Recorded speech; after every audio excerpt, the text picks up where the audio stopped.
ریگستان کی گہری خاموشی میں، جہاں ہوا ریت کو اٹھا کر آسمان تک لے جاتی تھی، ایک ایسی قوم آباد تھی جسے دیکھ کر مسافر حیران رہ جاتے۔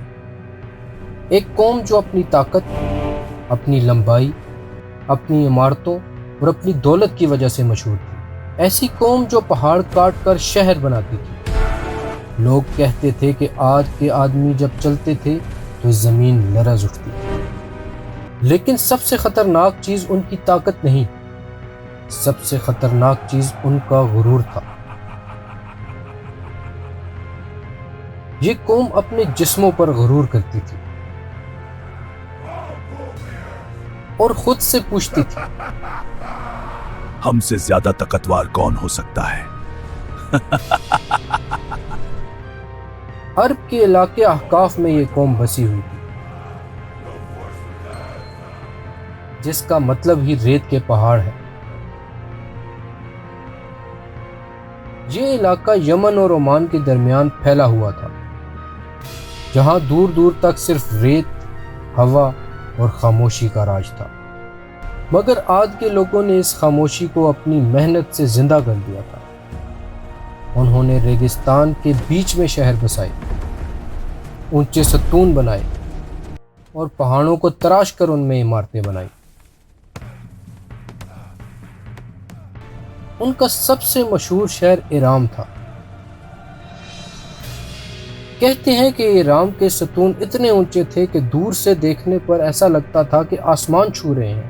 قوم عاد کا یہ یقین تھا کہ جو کچھ ان کے پاس ہے وہ ان کی محنت کا نتیجہ ہے۔ انہوں نے اللہ کو بھولنا شروع کر دیا اور اپنی طاقت کو ہی اپنا خدا بنا لیا۔ وہ کہتے تھے، ہم نے شہر بنائے، ہم نے شہر بنائے، ہم نے ریاست کھڑی کی، ہم نے ریاست کھڑی کی، ہم نے قومیں جھکائیں، ہم نے قوموں کو چکا دیا۔ اگر کوئی خدا ہوتا تو ہمیں پہلے ہی روک لیتا۔ عاد کے لوگ جسمانی طور پر عظیم تھے۔ ان کی لمبائی عام انسان سے زیادہ، ان کی قوت غیر معمولی اور ان کی آواز میں وہ دم تھا کہ دور تک گونجتی تھی۔ ان کے مرد پہاڑوں کو تراشتے، بڑے بڑے پتھر اٹھا کر عمارتیں بناتے، اور ان کی عورتیں ہوشیاری اور ہنر میں کسی سے کم نہ ہوتی۔ ان کے پاس پانی کے نظام تھے، کھیتی تھی اور ان کی زمین پر بارش بھی ہوتی تھی۔ ان کا تجارتی رستہ دور دور تک جاتا اور ان کی دولت کا کوئی حساب نہیں تھا۔ ان کے بازاروں میں رنگ برنگی چیزیں بکتی تھیں۔ دور دراز کے قافلے ان کے شہروں میں آتے، ان کی عمارتوں کو دیکھ کر حیران ہو جاتے اور کہتے، یہ کون سی قوم ہے جو ریگستان میں بھی جنت جیسا شہر بنا سکتی ہے؟ عاد کے لوگ فخر سے مسکراتے اور کہتے، ہم عاد ہیں، ہم سے زیادہ قوت کسی میں نہیں۔ مگر ان تمام نعمتوں کے باوجود ان کے دلوں میں ایک چیز پیدا ہو چکی تھی، تکبر۔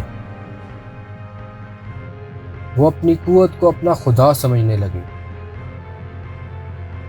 آج کے سردار اپنی قوت کا دکھاوا کرتے، اپنی مجلسوں میں بیٹھ کر وہ اپنی عمارتوں کا فخر سے ذکر کرتے۔ ایک دن ان کا سردار شداد اپنے لوگوں سے بولا، ہم نے ایرام کو بنایا ہے، ایسا شہر جسے دنیا نے کبھی نہیں دیکھا۔ ہم نے پہاڑوں کو تراشا، ریت کو ہرا کیا اور زمین کو اپنے قدموں میں جھکایا۔ ہم سے زیادہ قوت کس میں ہے؟ اس کی بات سن کر لوگ تالیاں بجاتے، ہنس پڑتے اور کہتے، ہم عاد ہیں، ہم سے زیادہ قوت کسی میں نہیں۔ مگر ان کے دلوں میں ایک خوفناک اندھیرا پیدا ہو چکا تھا۔ وہ اپنے رب کو بھول چکے تھے۔ وہ بتوں کو پوجنے لگے۔ ان کے شہروں میں پتھر کے بت کھڑے تھے جنہیں وہ سجدہ کرتے، ان کے آگے قربانیاں دیتے اور ان سے مدد مانگتے۔ عاد کے لوگوں کا تکبر روز بروز بڑھتا گیا۔ وہ اپنی قوت کو ہمیشہ کا سمجھنے لگے۔ انہیں لگتا تھا کہ ان کی عمارتیں انہیں محفوظ رکھیں گی۔ انہیں لگتا تھا کہ ان کی دولت کبھی کم نہیں ہوگی۔ انہیں لگتا تھا کہ ان کی قوت کو کوئی نہیں ہلا سکتا، مگر انہیں یہ نہیں پتا تھا کہ جب انسان اپنے رب کو بھول جائے تو اس کی قوت اس کے لیے امتحان بن جاتی ہے۔ اسی قوم میں ایک شخص پیدا ہوا، ہود۔ وہ عاد کی نسل سے ہی تھے، انہی کی زبان بولتے تھے، انہی کی طرح رہتے تھے، مگر ان کا دل صاف تھا، ان کی سوچ گہری اور ان کا رب سے تعلق مضبوط تھا۔ ہود بچپن سے ہی دوسروں سے مختلف تھے۔ جب عاد کے لوگ اپنی قوت کا دکھاوا کرتے، ہود انہیں دیکھتے اور سوچتے کہ قوت کا اصلی مقصد کیا ہے۔ جب عاد کے لوگ بتوں کے سامنے سجدہ کرتے تو ہود کا دل بے چین ہو جاتا۔ جب ہود جوان ہوئے، انہوں نے اپنی قوم کو دیکھا، ان کا تکبر، ان کی گمراہی، ان کی بت پرستی میں ڈوب جانا، اور پھر ایک دن ان کے دل میں ایک آواز اٹھی، ایک آواز جو انہیں ہدایت دیتی تھی، انہیں ایک ذمہ داری دیتی تھی۔ اللہ نے ہود کو اپنا پیغمبر بنایا۔ ہود اب جوانی کے اس عمر میں تھے جب انسان کی سوچ پکی ہو جاتی ہے۔ ایک دن ہود اپنی قوم کے بیچ میں کھڑے ہوئے اور ان سے کہا، اے میری قوم، تمہیں وہ رب یاد نہیں جو تمہیں پیدا کرنے والا ہے، وہ جس نے تمہیں قوت دی، وہ جس نے تمہیں زمین دی، پانی دیا اور تمہیں دنیا کی نعمتوں سے نوازا۔ اس کی عبادت کرو، اس کے سوا کوئی حقیقی معبود نہیں۔ عاد کے لوگ رک گئے، کچھ نے ان کی بات سنی، کچھ ہنس پڑے۔ ان کے سرداروں نے ایک دوسرے کی طرف دیکھا اور پھر زور سے ہنسنے لگے۔ ان کا سب سے بڑا سردار شداد آگے بڑھا اور بولا، ہود، تم بھی ہماری طرح ایک آدمی ہو، تم ہمیں کیا سکھانے آئے ہو؟ ہود، ہم نے ایرام بنایا ہے، ہم نے پہاڑوں کو تراشا، ہم نے ریگستان کو ہرا کر دیا، ہم سے زیادہ قوت کسی میں نہیں، تم ہمیں ڈرا نہیں سکتے۔ ہود نے ان کی آنکھوں میں دیکھا، ان کی آنکھوں میں تکبر تھا، مگر ان کے دلوں میں اندھیرا۔ ہود نے کہا، میں تمہارا دشمن نہیں، میں تمہارا بھلا چاہتا ہوں۔ اللہ سے معافی مانگو، اس کی طرف لوٹ آؤ، وہ تم پر اور رحمت برسائے گا۔ مگر عاد کے لوگوں نے ان کی بات کا مذاق سمجھا۔ وہ کہتے، ہود، اگر تم سچ کہتے ہو تو وہ عذاب لے آؤ جس کی تم بات کرتے ہو۔ یہ باتیں سن کے ہود کا دل ٹوٹ گیا۔ وہ ان کے لیے غمگین تھے، وہ ان کی تباہی نہیں چاہتے تھے، وہ انہیں بچانا چاہتے تھے، مگر عاد کے لوگ اپنے تکبر میں اندھے ہو چکے تھے۔ دن گزرتے گئے، ہود روز ان کے پاس جاتے، انہیں سمجھاتے، انہیں رب کی طرف بلاتے، مگر عاد کے لوگ روز مذاق اڑاتے۔ ہود چپ رہتے، ان کے دل میں درد تھا، وہ جانتے تھے کہ اگر عاد اپنے رستے سے نہ بدلے تو ان کا انجام برا ہوگا۔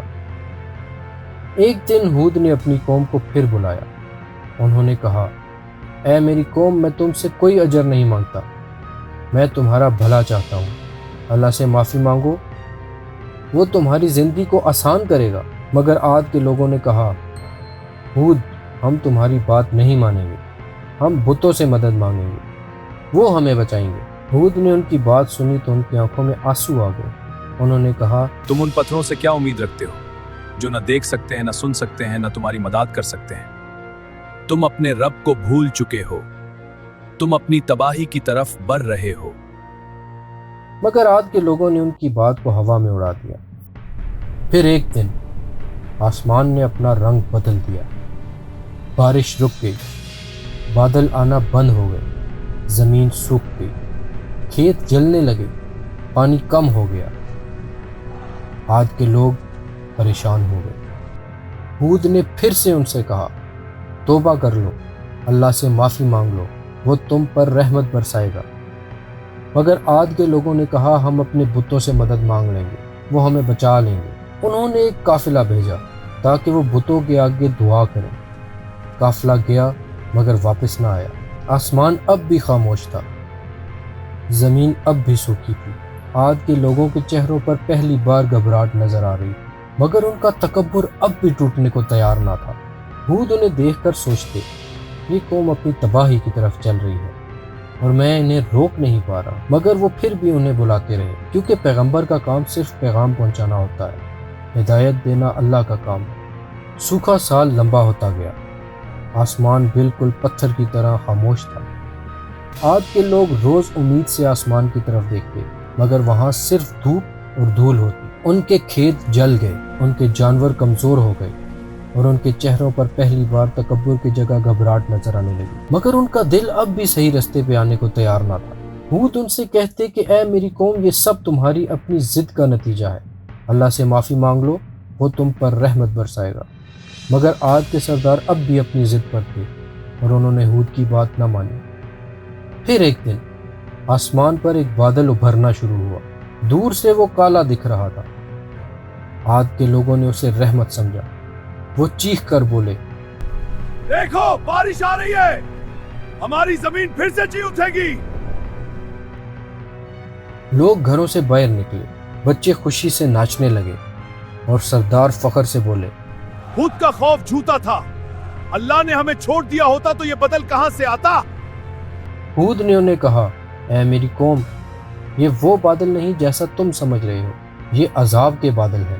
تم نے عذاب کا تقاضا کیا تھا، اب وہ تمہاری طرف آ رہا ہے۔ لیکن عاد کے لوگ ہنس پڑے، انہوں نے ہود کی بات کو پھر سے مذاق سمجھا۔ لیکن پھر ہوا بدل گئی، پہلے ایک ہلکی سی ٹھنڈک محسوس ہوئی، پھر ہوا تیز ہونے لگی، پھر ریت اٹھی، اور پھر ایک ایسی زوردار ہوا چلی جس نے ریگستان کو ہلا دیا۔ پہلی رات عاد کے لوگوں نے سوچا کہ یہ عام طوفان ہے، مگر رات بھر ان کے گھر ہلتے رہے، ستونوں میں دراڑیں پڑتی رہیں، اور ریت ان کے دروازوں سے اندر بڑھنے لگی۔ دوسری رات ہوا اور تیز ہو گئی، لوگ اپنے بچوں کو گلے لگا کر رو رہے تھے، عورتیں گھبراہٹ سے چیخ رہی تھیں، مرد بھی پہلی بار خوف سے لرز رہے تھے۔ تیسری رات ہوا نے ان گھروں کو اٹھا کر پھینکا، ان کی عمارتیں ٹوٹ گئیں، ان کے ستونوں کو گرا دیا گیا۔ چوتھی رات عاد کے لوگ سمجھ گئے کہ یہ عذاب ہے، وہ ہود کو یاد کرنے لگے، وہ ان کی باتوں کو یاد کرنے لگے۔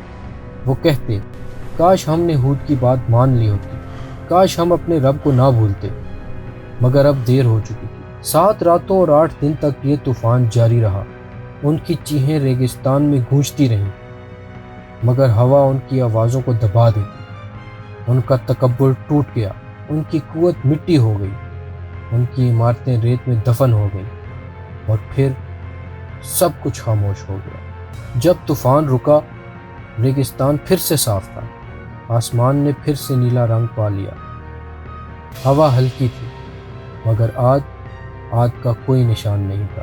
ان کے شہر، ان کے ستون، ان کی دولت، ان کی قوت، سب ریت نیچے چھپ چکی تھی۔ صرف ہود اور ان پر ایمان لانے والے لوگ بچ گئے، وہ عذاب سے پہلے ہی نکل چکے تھے۔ انہیں ایک نئی زمین ملی، نئی زندگی ملی، اور اللہ کی حفاظت ملی۔ عاد کی کہانی ریگستان کی ریت میں دفن ہو گئی، مگر ان کا سبق زندہ رہا۔ تکبر ہمیشہ تباہی لاتا ہے، قوت ہمیشہ بچاتی نہیں، اور جب انسان رب کو بھول جائے تو دنیا کی کوئی نعمت اسے بچا نہیں سکتی۔ عاد کا نام اب صرف ایک مثال ہے ان لوگوں کے لیے جو اپنی قوت پر فخر کرتے ہیں اور اپنے رب کو بھول جاتے ہیں۔